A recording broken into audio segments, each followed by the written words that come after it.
जय हिंद दोस्तों। आज मैं आपको सिखाऊंगा कि सीएपीएफ आयुष्मान कार्ड के थ्रू आप अपने और स्वयं के डिपेंडेंट कार्मिकों पर खर्च की गई राशि को ऑनलाइन किस प्रकार से क्लेम अपलोड कर सकते हैं। सबसे पहले जो भी आपके रेफरल स्लिप है, कंसल्टेशन फ़ीस है, दवाइयों का बिल है, प्रिस्क्रिप्शन है, लेबोरेटरी टेस्ट रिपोर्ट्स है या तो फिर लेबोरेटरी टेस्ट का जो भी बिल्स है, वो सबको आपको स्कैन करके ऐसी जगह पर रख देना है जिससे आपको अपलोड करने में आसानी हो। और ये भी याद रखिए दोस्तों कि जो भी डॉक्यूमेंट स्कैन किया है वो 20 MB से ज़्यादा की साइज़ के ना हो। और इसे इस प्रकार से रखना है कि जिससे भी हम क्लेम अपलोड करते हैं तो उसे आसानी से हम अपलोड कर सकें और कंप्यूटर में या मोबाइल में उसको ढूंढ सकें। तो चलिए हम दोस्तों शुरू करते हैं क्लेम को कैसे अपलोड किया जाता है। इसके लिए सबसे पहले आपको एक वेबसाइट पे जाना है, जिसके लिए आप क्रोम ब्राउज़र ओपन कर लीजिए और उसमें जाके tms.pmjay.gov.in वेबसाइट को ओपन कर लीजिए। जब ये पेज दिखे तो इसको आप क्लिक कर दीजिए। ये क्लिक करते ही आपको इस प्रकार का इंटरफेस दिखेगा। इसको स्क्रॉल करके नीचे जाइए, जहाँ CAPF रीइंबर्समेंट लॉगिन है उसको क्लिक करके फिर आप ऊपर आ जाइए। यहाँ आप सिलेक्ट लॉगिन टाइप आता है। अगर आप आयुष्मान कार्ड के जो भी नंबर से उससे भी लॉगिन कर सकते हैं या फिर अपनी फोर्स आईडी से भी लॉगिन कर सकते हैं। सबसे आसान तरीका अपना फोर्स आईडी से लॉगिन करना है। जिस प्रकार से मैं अपनी फोर्स नंबर डाल के लॉगिन आईडी अपलोड कर रहा हूँ, उसको आप देख लीजिए। फोर्स नंबर डालने के बाद फोर्स टाइप लिखना है, जिसमें अगर आप CRPF CISF जो भी है वो लिख दीजिए और उसके बाद जनरेट OTP कर दीजिए। जैसे ही OTP आता है उसको लिख लीजिए। उसके बाद ये जो कैप्चा है, कैप्चा को लिखना है। कैप्चा को अपलोड करके फिर लॉगिन करना है। ये ध्यान रखिए दोस्तों, ये साइट थोड़ी सी स्लो है, तो इसमें आप धैर्य का अपना परिचय दीजिए और लॉगिन करते ही ये साइट खुल जाएगी। जैसे लॉगिन होते ही आपकी साइट खुल जाएगी। जो भी फोर्स मेंबर है उसका पूरा डिटेल्स इसमें आ जाता है। उसके बाद सबसे पहले जो भी पेशेंट है उसकी डिटेल लिखना है। जैसे स्वयं में तो अपना खुद का लिखिए, मदर है, फादर है, जो भी है उसका लिखिए। फिर सिलेक्ट क्लेम टाइप। अगर आप आउटडोर पेशेंट है या इंडोर पेशेंट है तो उसको लिख लीजिए आप। आउटडोर पेशेंट के लिए क्लेम हो जाता है। इंडोर के लिए फुल और पार्शियली क्लेम भी हो सकता है, उसको आप क्लेम कर सकते हैं।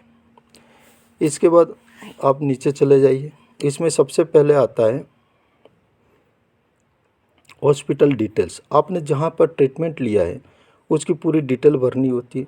जैसे जिस राज्य का है हॉस्पिटल स्टेट, उसके बाद हॉस्पिटल डिस्ट्रिक्ट। अब जिस डिस्ट्रिक्ट में हॉस्पिटल है उसकी डिस्ट्रिक्ट का नाम लिखना है, जिससे क्या होगा कि उस डिस्ट्रिक्ट में जो भी आयुष्मान CAPF एम्पैनल्ड हॉस्पिटल है उसका पूरा लिस्ट आ जाता है। इसके बाद आप अपनी जो भी हॉस्पिटल में ट्रीटमेंट लिया है उस हॉस्पिटल को सिलेक्ट कर लीजिए।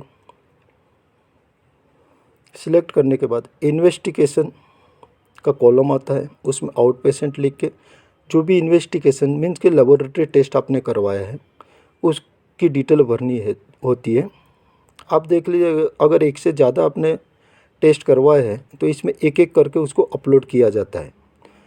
सबसे पहले आप जो भी है सीरियल वाइज से एक एक करके अपलोड करना शुरू करिए। जो भी क्लेम करना है उसकी डिटेल भरना है, उस पर खर्च की गई राशि लिखना है और उसके बाद ऐड कर देना है, जिससे आपका जो भी टेस्ट होगा वो अपलोड हो जाएगा।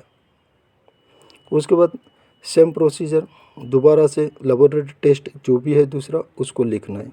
आप एक एक करके अपलोड करते जाइए।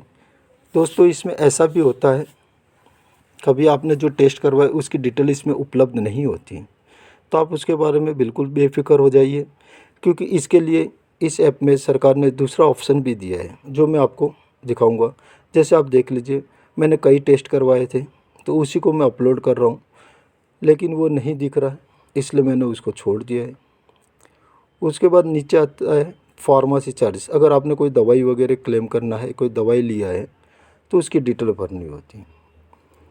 उसके बाद अदर एलाइड चार्जेस, ये होता है मेन अदर एलाइड चार्जेस। जो चार्जेस ऊपर नहीं मिलते हैं वो सब चीज़ें यहाँ भरनी होती है। जैसे आपने लेबोरेटरी टेस्ट करवाया था उसमें कुछ लैब टेस्ट इसमें नहीं दिख रहे थे तो यहाँ लिख देना है। अदर्स करके अदर एलाइड में नेम लेबोरेटरी टेस्ट जो भी करवाई वो लिखना है, उसका जो चार्जेस है उसको करना है और उसके बाद ऐड कर दीजिएगा। अदर एलाइड चार्जेस ऐड होने के बाद इसी प्रकार से जो जो चीज़ें ऊपर कॉलम में नहीं आई है वो एक एक भरते जाइए, आपको इसमें सब कुछ शो होता जाएगा। आपने जो जो एलाइड चार्जेस में जो जो अमाउंट भरी है वो पूरा आ जाएगा। इसके पास में ये पीले में क्रॉस निशान आता है। अगर आपने कोई गलती से कोई क्लेम अपलोड भी कर दिया है तो आप उसको कैंसिल करके वहाँ से कैंसिल भी कर सकते हैं। जैसे ये दूसरा टेस्ट है, अब मैं ये भर रहा हूँ। इसी प्रकार से आप कोई भी टेस्ट जो आगे नहीं होता है उस सबको एक एक करके इसमें अपलोड कर सकते हैं। इवन अगर मेडिसिन्स जो ऊपर नहीं होती है, अगर कई ज़्यादा मेडिसिन्स है और उसमें नहीं मिलती है तो उसको भी आप ये एलाइड चार्जेस में ऐड करके आप भर सकते हैं। सबसे अच्छा ऑप्शन इसमें यही है। और अगर आपको एक चीज़ और बता दूं, अगर आपको दवाइयों एक से ज़्यादा है और कई है 25, 30, 50, 100 जैसी दवाइयाँ होती है तो एक एक दवाई भरने की ज़रूरत नहीं है। आप एलाइड चार्जेस में जाइए और अदर्स में मेडिसिन्स कर दीजिए और जो भी बिल्स है क्वांटिटी 1 करके जो भी बिल्स है उसकी पूरी अमाउंट लिख दीजिए। और उसके बाद एक नीचे रिमार्क कॉलम आती है, रिमार्क कॉलम में आप साफ लिख दीजिए कि medical bill charges are enclose herewith for your needful action. इस प्रकार से आप रिमार्क्स देते हुए जितने भी चार्जेस हैं पूरे भरते जाइए। जैसे जैसे आप चार्जेस भरते जाएंगे एक एक करके भरते जाना है। उसके बाद जब टोटल हो जाएगा आपका सभी चार्जेस वगैरह, दवाइयों के, मेडिकल बिल्स के, लेबोरेटरी टेस्ट के, जो भी बिल अपलोड हो जाता है उसके बाद नीचे टोटल आ जाता है। आप एक बार उसे भी चेक करते जाइएगा, कोई गलती हो तो ये पीले वाले निशान से कैंसिल कर दीजिए, उसको कैंसिल करते हुए आगे चलिए और जो भी सही है उसको दोबारा से अपलोड कर दीजिए। ये जब अपलोड हो जाता है तब इसके नीचे एक और कॉलम होती है एडमिशन डिटेल्स। जैसे आउटडोर पेशेंट है तो जिस दिन आपने कंसल्टेशन लिया है उसकी डेट लिखना है। इंडोर होता है तो उसमें एडमिशन की डेट और डिस्चार्ज की डेट होती है। आप इसमें अपना डिटेल लिख दीजिए, कंसल्टेशन डेट लिख दीजिए और नीचे रिमार्क्स में जैसे मैंने लिखा है ऐसे आप लिख दीजिए। अभी आता है मेन चीज़ डॉक्यूमेंट अपलोड करने का। ये नीचे रेज करने के बाद अपलोड करिए। एक एक कॉलम दे रखा है, वहाँ से जैसे मैंने ये अपना ड्राइव में डॉक्यूमेंट डाल रखा है, ड्राइव में जाके ढूंढना पड़ता है। तो आप ये सब चीज़ें पहले देख लीजिए कैसे मिलेगा कैसे नहीं मिलेगा। ड्राइव में जाके हमने डाल दिया है, यहाँ से चीज़ें सिलेक्ट करना है, सिलेक्ट करके डॉक्यूमेंट को अपलोड करना है। सबसे पहले आती है reports of investigation and diagnostic, उसको अपलोड कर रहा हूँ मैं। उसके बाद उसी रिपोर्ट्स इन्वेस्टिगेशन का जो भी इनवॉइस होता है उसको अपलोड किया जाना है। उसके बाद होता है रेफरल स्लिप, जहाँ से आप रेफ़र करवाते हैं, वो रेफरल स्लिप डॉक्टर की होती है, उसे भी आपने स्कैन करके रखा है, उसको अपलोड कर लेना है। ऐसे अपलोड होने पे ऐसे रिमार्क आ जाता है।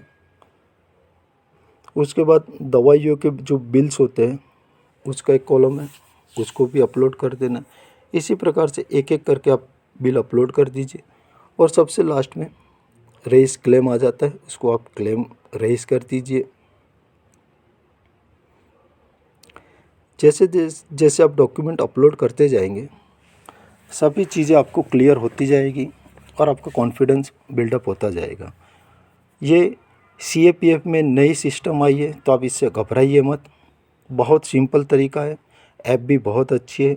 आप इसको गो थ्रू होइए, जैसे आप जाओगे बहुत अच्छा लगेगा आपको। यहाँ रेस क्लेम कर देना है लास्ट में जब डॉक्यूमेंट अपलोड हो जाता है। रेस क्लेम होने के बाद इस प्रकार का मैसेज आ जाएगा जिससे कंफर्म हो जाएगा कि आपका क्लेम अपलोड हो चुका है।